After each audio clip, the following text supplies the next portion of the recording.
The Mississippi Economic Council, we are the state chamber of commerce for the state of Mississippi, and we are really a business organization supported by our members from all across Mississippi. We are a private nonprofit, totally funded by our business support that we have from our membership. Our goal is to promote business opportunities and create a business climate in Mississippi that will grow our economy. And we do that in a variety of ways. And because we have such strong business support from all sectors of the economy, from financial to automotive to service industries to retail, every part of our economy in the state is represented by the membership of MEC. It allows us to really focus on the broad-based issues. How do we improve our educational system? How do we build a workforce to make sure we're doing the things we need to do in this state to have the job opportunities of the future? And then more importantly, making sure our regulatory climate is fair and our businesses can be profitable, because when businesses are profitable, at the end of the day, what that means is they grow. And if they grow, that means they employ more people, and that gives more opportunities for all of our citizens in Mississippi. So we want to make sure that from some people's perspective that what we do may say, well, you're looking out. Yeah, we're looking out for business because we understand that by doing that, those businesses have an opportunity to grow, succeed, and hire more and more people and really drive the economy for everybody in the state to succeed. Today is our annual Hobnob Mississippi. It is probably my personal favorite event because its name speaks for itself. Everybody comes out and hobnobs. The whole purpose of the day is to network with business leaders all across the state, many who don't see each other very often. They get a chance to come together, catch up with each other, find out what's going on. And then we have a program that's very good as well, where we get to hear from our state leaders on issues that they're working on, things that they see as important in helping move the state forward. And today we have a very special panel that's going to focus on Mississippi's bicentennial, and we're going to take a look at it from the perspective of both the historical side of it and the political side of how Mississippi has grown over the last 200 years and what that means for our future. If you look at this year, we received from Area Development Magazine a gold shovel. There's only 5 states in America that receive that. We did so because we have such outstanding economic development opportunities here with MDA. Continental Tire coming in with 2,500 jobs was selected the most outstanding economic development project in the nation for us. So you can see growth and opportunity all around. Just Roxville, just the other day in Marshall County, added another 100 employees.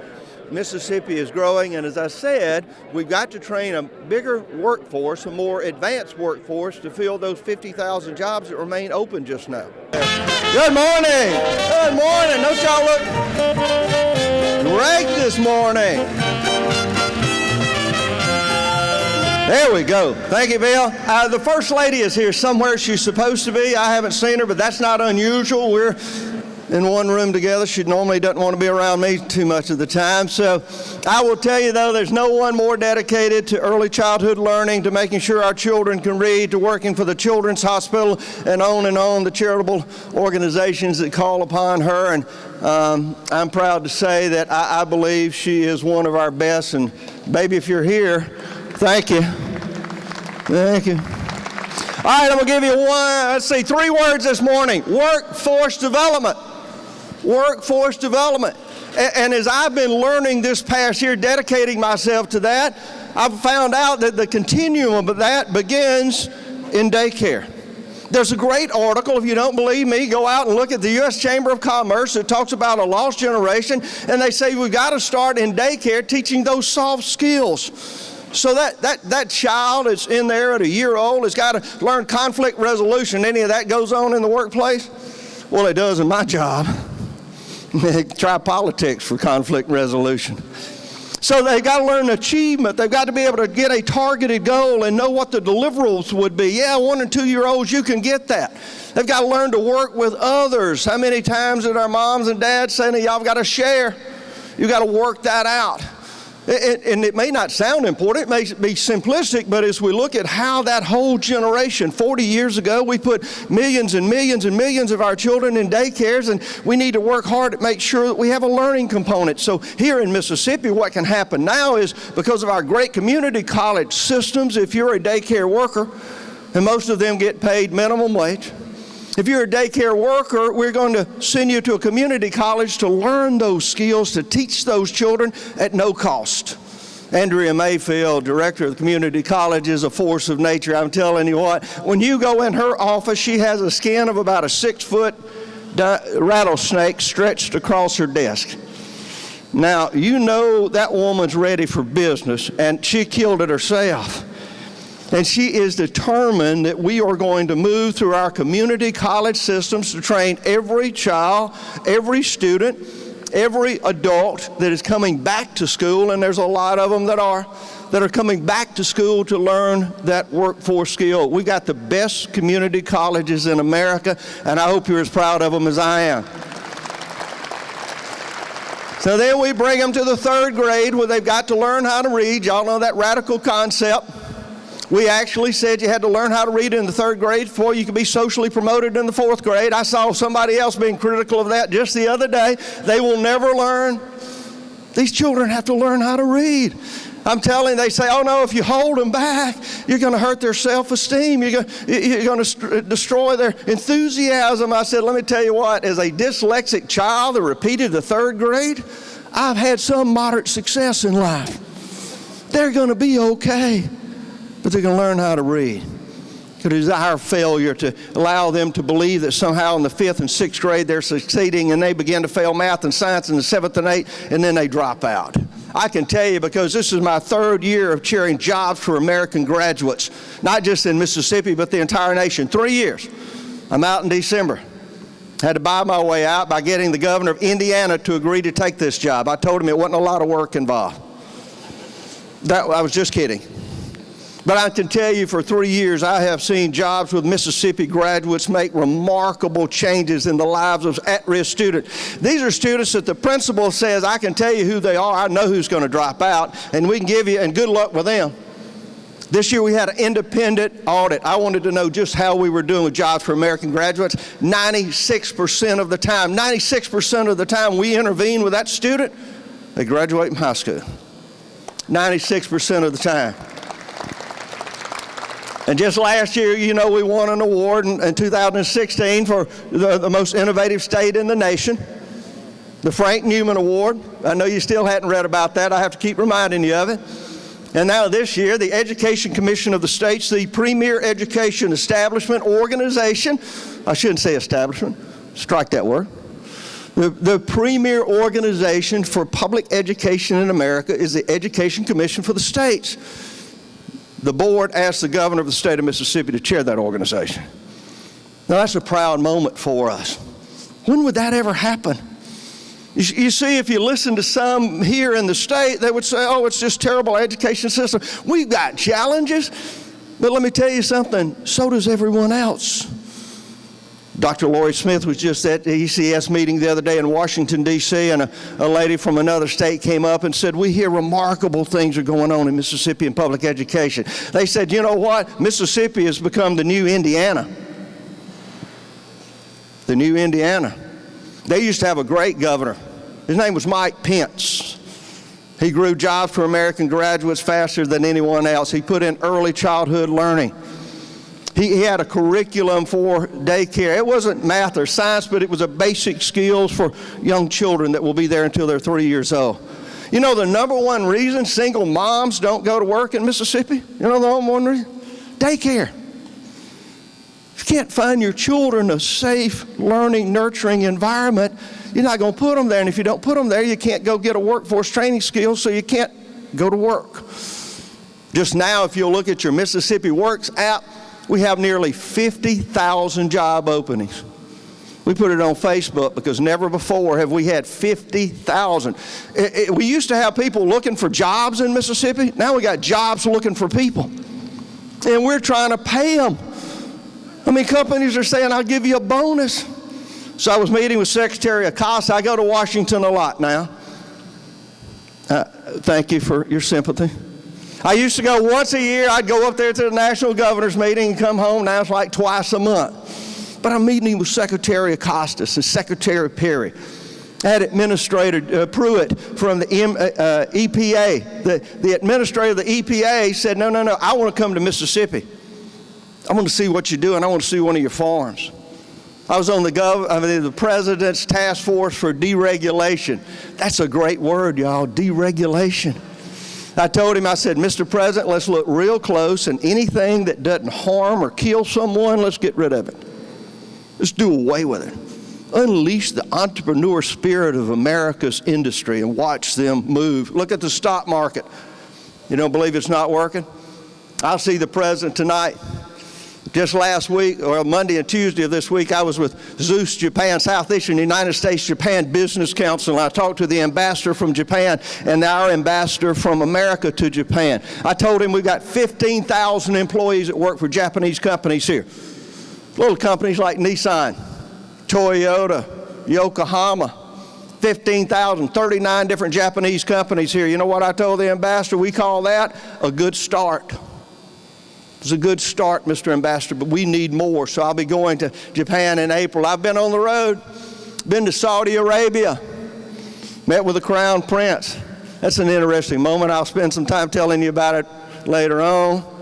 But I can tell you now, Saudi Arabia has a new dynamic because, at 49 cents a barrel or $50 a barrel, $49 a barrel, Bill, I'm sorry, $50 a barrel for oil, they're changing the dynamic there.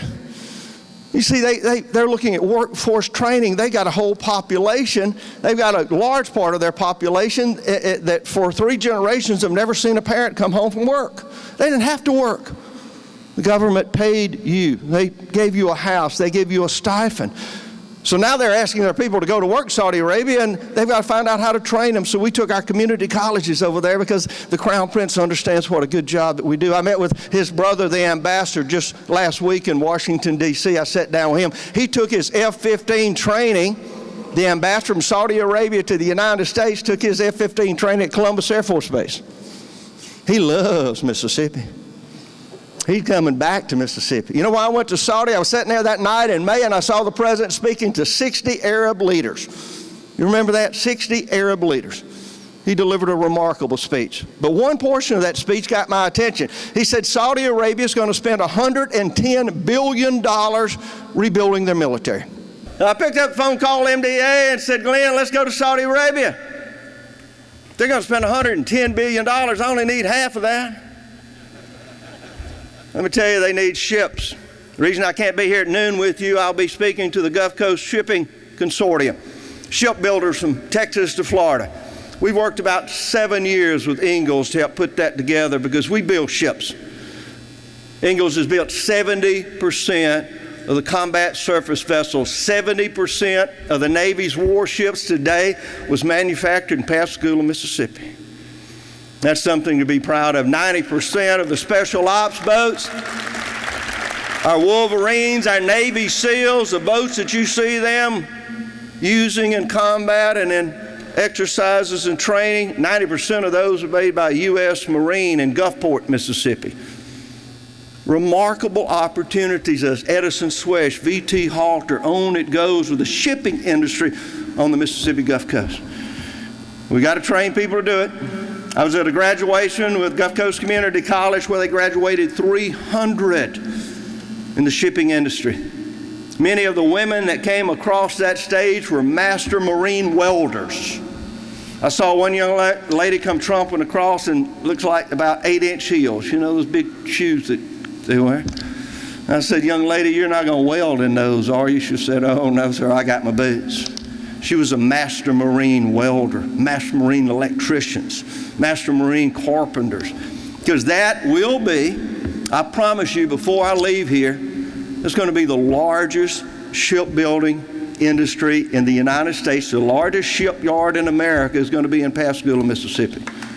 It is going to be the shipyard of the future.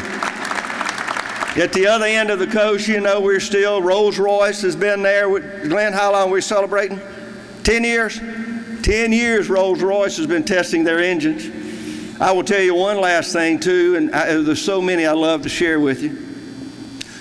You know, we were in England last year. We're meeting there about banking and insurance and finance because we love manufacturing, Jay. It is the heartbeat of Mississippi. Manufacturing, we make things here. It's remarkable how many things we manufacture, 500,000 automobiles a year, just for an example. But we also need those professional industries, those service industries like banking and finance and insurance. And so I was in London speaking to the financial district, receiving the the Freemen of London Award. That's quite an honor. Other people who have received that have been people like Dwight D. Eisenhower, and Churchill, and the governor of the state of Mississippi. So if I ever have to drive, thank you. Supposedly, if I ever have to drive my sheep across the London Bridge, they won't charge me for it. But the honor of that is you also get to speak to the leadership of the financial district in downtown London. We'll make announcements very soon how we're working with companies like DRAC, a great energy company that's here buying wood pellets and shipping them all over Europe. But as Brexit begins to change the dynamic of Great Britain, they're going to look to America. No longer will Europe be their trading partners, we will. So we were there talking with them, realizing that the workforce training that we have here, the brightest of those young students that want those professional service jobs, need to have an opportunity to do so right here in the state of Mississippi. We also met with a group of leaders there that talked about the Royal Commonwealth Society. They said there are 52 nations that are now members of the Royal Commonwealth Society. This is a chamber of commerce of the former British Empire. The Queen herself is determined to do this because she wants to reach out to those former colonies and help them grow, help them be independent, or to return some of the challenges they may have had under British rule. This is important to them. They said, you know, we don't have a chapter in America, and we were wondering if you knew anybody in New York that we might go talk to. I said, I know people in New York, but you don't need to go there. You need to come to Jackson, Mississippi. Very soon I'll be traveling back to Buckingham Palace to officially be named as chairman of America's Royal Commonwealth Society.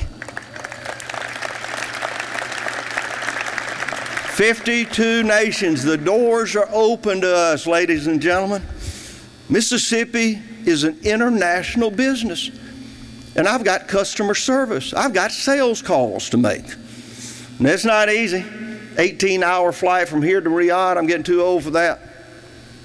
But I'll go anywhere if we can continue to build the great economy that exists here in Mississippi. And we have an administration in Washington, D.C. that is ever open. Anytime I call, they are there. You will see, I believe, a renaissance in this nation, not only in energy, because I think not only will we be energy independent, as the President says, and I believe him, and as the Secretary of Perry says, we're going to be energy dominant. We're going to lead the world in the production of oil and natural gas. Y'all remember in the 70s when we were all driving Pintos in Vegas, and they had us convinced that there was just only a few years of oil left anymore? We're going to all have to drive electric cars? Don't you believe it? Don't you believe it? Mississippi has a great opportunity to help lead this nation. We're going to do so. Do we have problems? Of course so. I could come up here and give you half an hour of problems if you wanted to hear them. I could probably depress you, but I think you get enough of that. I want to tell you the good things that are going on. I just saw this morning again the Governor's Arts Award. My dear friend Steve Azar, who is our ambassador for the bicentennial, received the top award. Steve's also being nominated for a Grammy. Pretty good Delta boy. He will be playing on December the 9th when we open the Mississippi History and Civil Rights Museum. Now I can tell you all the world will be watching. Here we are in Jackson, Mississippi. For the first time ever, a historic building will open. And it will house the entire history from the very earliest of days, thousands of years of history of this great state. It will tell our story, goods and bads, the trials and the tribulations and the victories. Children will enter that building unknowing, I believe, much of it. They will leave as I did, more than likely, emotionally moved. But I hope energized to know that they live in a great state with the very best people. That is our Mississippi. Thank y'all so much for being Hobnob. God bless you all.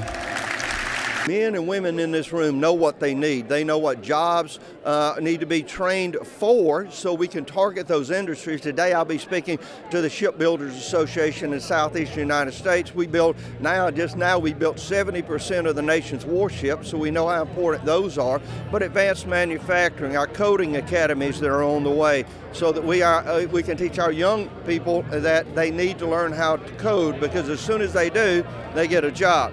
Healthcare, I was reading just recently about a life that had been saved with telemedicine. We're leading the nation in telemedicine. We're going to keep working hard to make sure that healthcare is an economic driver. Great to be here. MEC, thank you. William Yates, Scott Waller, talented team.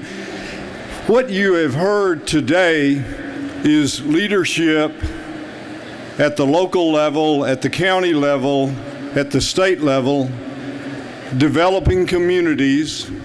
Leaders develop communities, and community development precedes economic development, the creation, reinvestment of wealth, and that's a business we're all in. Are there any Leadership Mississippi graduates in the audience? I'm curious. I see some hands. There are over 1,400 graduates of Leadership Mississippi. That is the second oldest statewide leadership training program in the United States of America. It started in 1974, and MEC, under the leadership of Scott Waller and William Yates and a great team and board, has been on the forefront. What about the Mississippi Scholars Program? We believe that every young person in this state can learn to the best of their ability, and many of those can be Mississippi scholars. Many of those can be tech masters. What about the Star Teacher Achievement Recognition Program? Ladies and gentlemen, Mississippi is on the tip of the spear in the United States of America in training and allowing leaders to do what they do best, and that is develop stronger communities. And it's in strong communities that people will risk their capital because they believe they will be productive and profitable. Now, we at the Mississippi Development Authority are proud to be teammates with all of you. You are the economic engine of the state of Mississippi, and the people that make your companies productive and profitable are our economic future. We're proud to partner with Entergy, with Mississippi Power, and with the Tennessee Valley Authority on our ambassadors program. We at MDA do nothing alone. If we don't work with local economic and community development professionals, if we don't partner with K-12 as we do with Gene Mancy and Mike Mulvihill, if we're not working with our community colleges, who, by the way, the Mississippi has the first planned community college system in America, and we know it's the best, all fit under the leadership of Dr. Andrea Mayfield. 15 community colleges. We work with James Williams and the State Workforce Investment Board. We team with Mark Henry at the Department of Human Services. We work closely with Dr. Glenn Boyce at IHL. And we work closely with you, men and women who lead business and industry in the state of Mississippi. Never before in our state's history have we had the economic opportunity that we have today. And how are we going to optimize? How are we going to be the best we can be? How are we going to grow the economy at a faster pace? You will see leadership from Governor Phil Bryant in economic development like is not seen anywhere else in the United States. Lieutenant Governor Tate Reeves, any opportunity we have to grow our economy, Lieutenant Governor Reeves is there, Speaker Gunn. And we've got members of our legislature here today and statewide elected officials. You have heard today. We're in the business of allowing Mississippians to have a career, not just a job. In 2012, the unemployment rate's about 9.5%. Today, it's dropped to 4.9% in May. It's slightly over 5% today. Over $5.4 billion of capital, that's private capital, has been invested in our economy by your companies and others. And over 29,000 Mississippians have not just a job, they have a career. And it's because we have united leadership that develops communities, and the result is a growing economy. We in Mississippi punch above our weight. We're a comparatively small state, but we punch way above our weight in things like the Frank Newman Award. In 2016, Area Development presented a gold shovel to Governor Phil Bryant. He held that shovel up at the Neshoba County Fair. He's the first governor in the history of the state of Mississippi to hold up a gold shovel for excellence in economic development. Ladies and gentlemen, William Faulkner, a great Mississippi Pulitzer Prize winner, said, "To understand the world, you must first understand a place like Mississippi." Our best and brightest days are ahead. Let's make it happen. God bless you. Day in and day out, when we talk to business leaders across the state, the one thing they want to make sure we do is that we have a very strong workforce. So we want to look at how do we start to build that workforce for not only the jobs that are here today, but the jobs that are becoming tomorrow. As you know, technology changes almost instantaneously. So as that changes, so will our job requirements and all that. So we have to stay in front of the curve and make sure that we're providing the type of workforce training, that our universities are doing what they need to do in terms of making sure we're looking at the programs that will produce graduates that will be for the jobs of tomorrow as well. So all of those things are a big part of the equation, and how we go about making this happen is by working together, looking at it broadly, and finding those solutions that can actually deal with having the type of workforce we need in Mississippi. Once we get that, then we're able to start focusing on drawing more companies into the state, really having the opportunity for our businesses that are here to expand and really make a big difference going forward.